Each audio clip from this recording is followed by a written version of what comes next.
Sa tuwing tayo ay nagsusukat, gumagamit tayo ng mga panukat o measuring device. Ang mga measuring device ay kailanman ay hindi mawawalan ng kahit kaunting pagkakamali at laging mayroong estimate o pagtansya. Ito ang dahilan kung bakit ang mga value sa measurement ay hindi certain o hindi tiyak. Halimbawa ay ang sukat ng lapis na ito.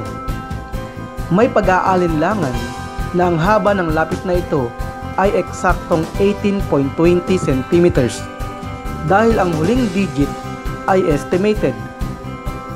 Ang value ay maaaring mas mataas o mas mababa sa 18.20 cm, pwedeng 18.19 cm o kaya naman ay 18.21 cm.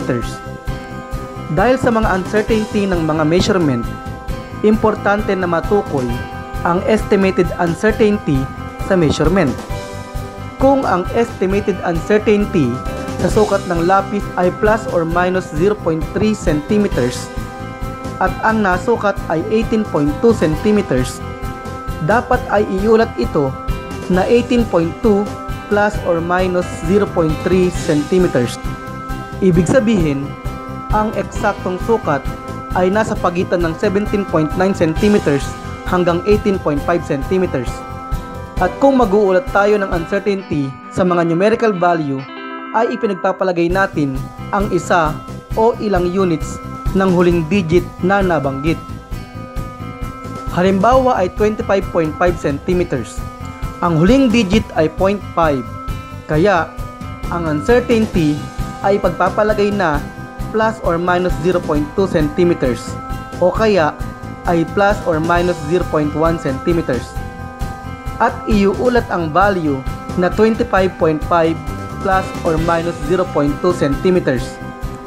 Kapag ang value naman ay iniulat na 25.50 cm, ang huling mga digit ay 0.50.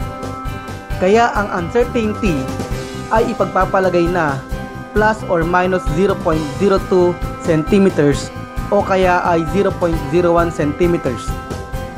At ang iuulat na value ay 25.50 plus or minus 0.02 cm. Importante ring malaman kung ano ang percent uncertainty sa mga measurement.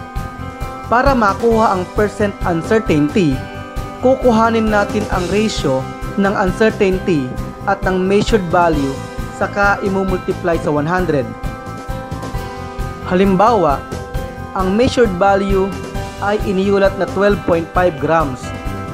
Ang uncertainty nito ay ipagpapalagay na 0.1 gram.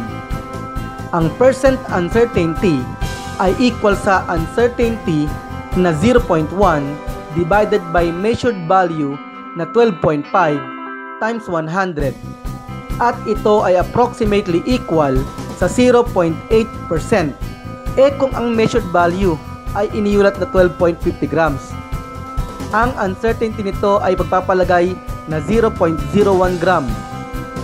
Ang percent uncertainty ay equal sa uncertainty na 0.01 divided by measured value na 12.50 times 100.